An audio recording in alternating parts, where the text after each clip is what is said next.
আসসালামু আলাইকুম। আমন্ত্রণ জানাচ্ছি জাগো টিভিতে। আপনাদের সাথে আছি আমি মমতাজ শাহিন রুম্পা। শুরুতেই জানিয়ে দিব আপডেটগুলো। রাফায় হামাসের নজিরবিহীন গুপ্ত হামলা, বিপুল সংখ্যক হায়না সৈন্য নিহত। হায়নাদের রক্তে ভেসে গেল 3 তলা ভবন, হেলিকপ্টার ভর্তি করে নেওয়া হলো লাশ।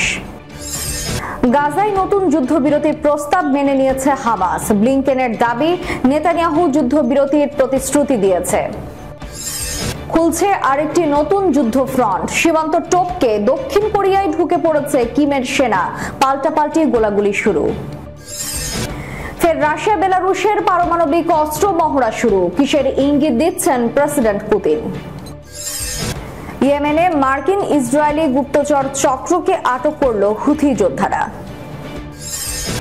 যুক্তরাষ্ট্রের বিরুদ্ধে নতুন জোটে যাচ্ছে তুরস্কের প্রেসিডেন্ট এরদোগান।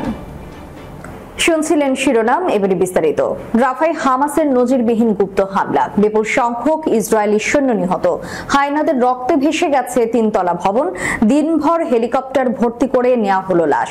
ফিলিস্তিনি প্রতিরোধ আন্দোলন হামাসের সশস্ত্র শাখা আল কাসাম দাবি করেছে তারা গুপ্ত হামলা চালিয়ে বিপুল সংখ্যক রক্তচোষা হায়না সৈন্যদের হত্যা করেছে। তবে ঠিক কতজন সৈন্য নিহত হয়েছে তা নিয়ে বিস্তারিত কিছু জানায়নি। আল কাসাম ব্রিগেড জানিয়েছে তারা একটি আবাসিক ভবনে ইসরায়েলি বাহিনীকে আক্রমণ করেছে। তারা পুরো ভবনটি ভেতরে সৈন্য সহ উড়িয়ে দিতে সক্ষম হয়। এতে বিপুল সংখ্যক হায়না সেনা নিহত ও অন্যরা আহত হয়েছে। ইসরায়েলি হেলিকপ্টারগুলো চিকিৎসার জন্য আহতদের ইসরায়েলের হাসপাতালে সরিয়ে নিতে শুরু করে। অভিযানের মধ্যে সৈন্যদের উদ্ধার করে নিতে ধোঁয়া গ্রেনেড নিক্ষেপ করে ইসরায়েলি বাহিনী।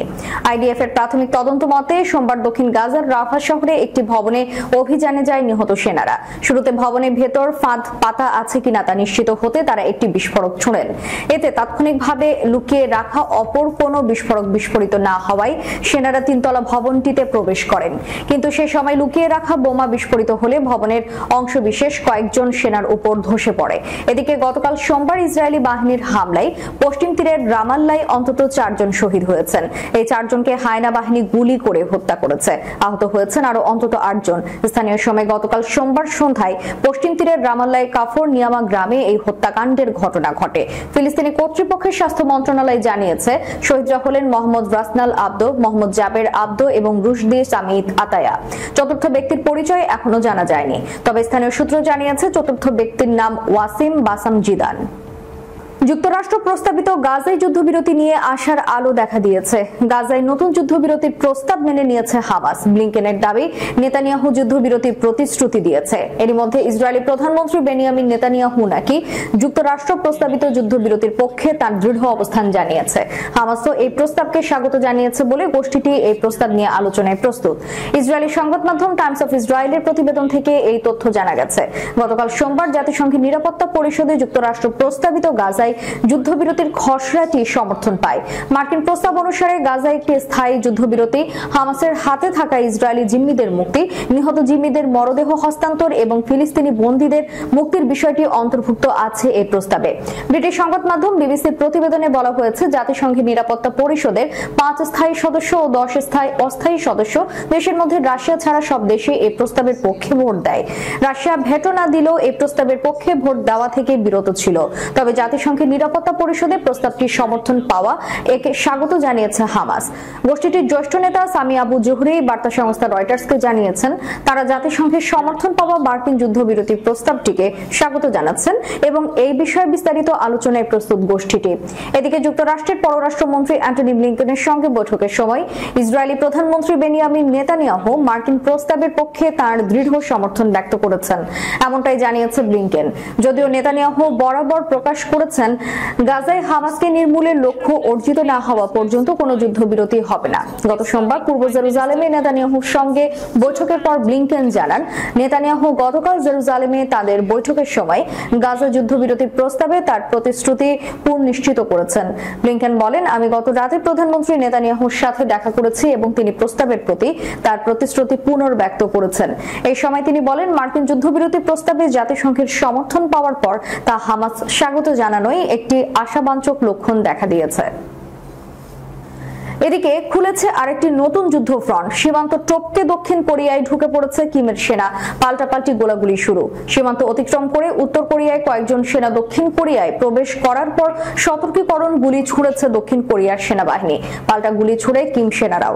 রোববার দুপুরে এই ঘটনা ঘটেছে বলে জানিয়েছে কাতার ভিত্তিক সংবাদ মাধ্যম আল জাজিরা।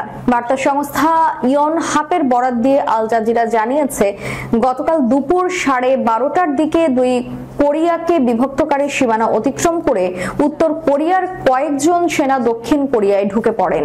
এই অঞ্চলটি অসামরিক অঞ্চল বা ডিমিলিটারাইজড জোন হিসেবে পরিচিত। দক্ষিণ কোরিয়ার জয়েন্ট চিফস অফ স্টাফ এক বিবৃতিতে বলেছে, উত্তর কোরিয়ার সেনাদের একটি দল ডিএমজেড এর সামরিক সীমানা টপকে ভেতরে প্রবেশ করলে দক্ষিণ কোরিয়ার সেনারা সতর্ক বার্তা হিসেবে গুলি ছোড়ে। উত্তর কোরিয়া ও দক্ষিণ কোরিয়ার মধ্যে গত কয়েকদিন ধরে উত্তেজনা বিরাজ করছে। গত সপ্তাহে উত্তর কোরিয়া 1000-এর বেশি ময়লা ভর্তি বেলুন দক্ষিণ কোরিয়ায় পাঠায়। এরপর দুই দেশের মধ্যে উত্তেজনা দেখা দেয়। উত্তর কোরিয়ায় এমন আচরণের জবাবে দক্ষিণ কোরিয়া তাদের সীমান্তে লাউড স্পিকার বাজানো শুরু করে। উত্তর কোরিয়ার প্রেসিডেন্ট কিম জং উনের বোন কিম ইয়ো জং বলেন, দক্ষিণ কোরিয়া এই ধরনের শব্দ সন্ত্রাসের কারণে দুই দেশের মধ্যে সংঘাত শুরু হতে পারে। এদিকে দক্ষিণ কোরিয়ার প্রতিরক্ষা মন্ত্রী শিং উন সিক উত্তর কোরিয়ার বেলুন কাণ্ডকে অকল্পনীয় নিজ আচরণ বলে আখ্যা দিয়েছে। এসব বেলুনে পাওয়া জিনিস পরীক্ষা নিরীক্ষা করে দেখছে দক্ষিণ কোরিয়া, তবে এখন পর্যন্ত ক্ষতিকর কোনো কিছু পাওয়া যায়নি। ইয়েমেনে যুক্তরাষ্ট্র ও ইসরায়েলে যৌথভাবে পরিচালিত একটি গুপ্তচর চক্র বা স্পাই শেল আটকের দাবি জানিয়েছে ইরান সমর্থিত হুতি বাহিনী। আটককৃত চক্রটিতে ইয়েমেনে অবস্থিত মার্কিন দূতাবাসের সাবেক কর্মচারীও জড়িত রয়েছে বলে দাবি জানিয়েছে বিদ্রোহী গোষ্ঠীটি। গতকাল সোমবার টেলিভিশনে সম্প্রচারিত এক ভাষণে এই দাবি করেন গোষ্ঠীটির ইন্টেলিজেন্স প্রধান মেজর জেনারেল আব্দুল হাকিম আল হাশেম। লেবাননের সম্প্রচার মাধ্যমের বরাতে এই তথ্য জানিয়েছে বার্তা সংস্থা রয়টার্স। টেলিভিশন ভাষণে মেজর জেনারেল হাশেম বলেন, শত্রুদের পক্ষ নিয়ে মার্কিন ইসরায়েলি গুপ্তচরেরা কয়েক দশক ধরে ইয়েমেনের সরকারি ও বেসরকারি বিভিন্ন প্রতিষ্ঠানে গুপ্তচর বৃত্তি ও নাশকতামূলক কর্মকাণ্ড পরিচালনা করে আসছে। তিনি আরো বলেন, অতীতে গুপ্তচর চক্রের সদস্যরা এবং মার্কিন দূতাবাসের কর্মচারীরা তাদের অবস্থানের অপব্যবহার করে নাশকতামূলক কর্মকাণ্ড চালিয়ে আসছিলেন, কিন্তু যুক্তরাষ্ট্র সানা থেকে তাদের দূতাবাস প্রত্যাহার করার পর এই চক্রের সদস্যরা বিভিন্ন আন্তর্জাতিক এবং জাতিসংঘের সংস্থার আড়ালে এসব নাশকতামূলক কর্মকাণ্ড পরিচালনা করেছিলেন। হুথিদের এই দাবির বিষয়ে তাৎক্ষণিক কোনো মন্তব্য করেননি ইসরায়েলি সরকারি কর্মকর্তারা। এছাড়া এই বিষয়ে মন্তব্য করতে অস্বীকৃতি জানিয়েছে জাতিসংঘ। এমনকি মার্কিন পররাষ্ট্র দপ্তরও তাৎক্ষণিকভাবে রয়টার্সের অনুরোধের জবাব দেয়নি। তবে জাতিসংঘের মুখপাত্র স্টিফেন ডুজারিক জানিয়েছেন যে তারা ইয়েমেনে আটক 11 কর্মীদের মুক্তির জন্য কাজ করেছে, যারা জাতিসংঘের 5টি বিভিন্ন সংস্থা এবং ইয়েমেনের হয়ে জাতিসংঘের দূতের কাজ করত।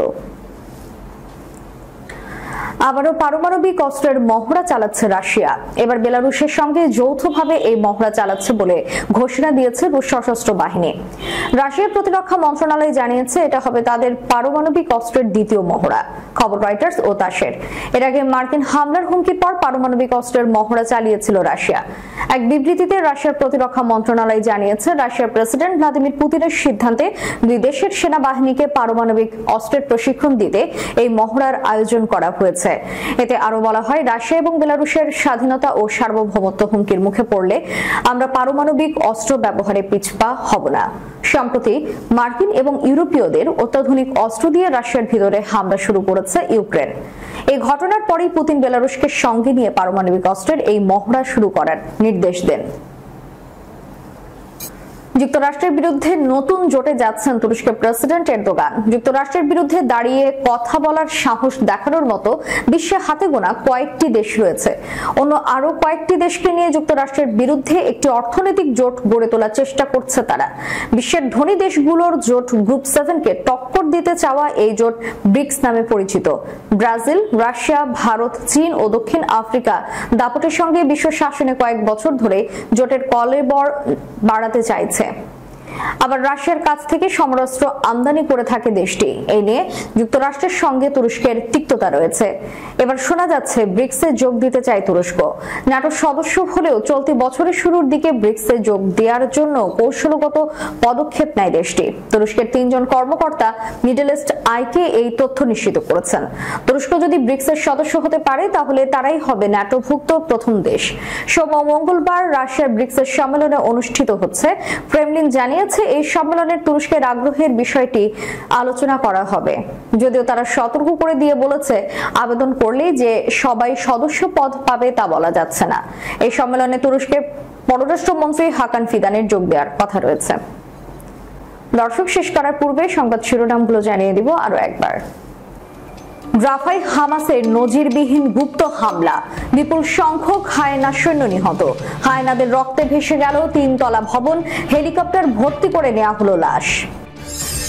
গাজায় নতুন যুদ্ধবিরতির প্রস্তাব মেনে নিয়েছে হামাস। ব্লিংকেনের দাবি, নেতানিয়াহু যুদ্ধবিরতির প্রতিশ্রুতি দিয়েছে। খুলছে আরেকটি নতুন যুদ্ধ ফ্রন্ট, সীমান্ত টপকে দক্ষিণ কোরিয়ায় ঢুকে পড়েছে কিমের সেনা, পাল্টাপাল্টি গোলাগুলি শুরু। ফের রাশিয়া বেলারুশের পারমাণবিক অস্ত্র মহড়া শুরু, কিসের ইঙ্গিত দিচ্ছেন প্রেসিডেন্ট পুতিন। ইয়েমেনে মার্কিন ইসরায়েলি গুপ্তচর চক্রকে আটক করল হুথি যোদ্ধারা। যুক্তরাষ্ট্রের বিরুদ্ধে নতুন জোটে যাচ্ছে তুরস্কের প্রেসিডেন্ট এরদোগান। এতক্ষণ আমাদের সাথে থাকার জন্য ধন্যবাদ। আল্লাহ হাফেজ।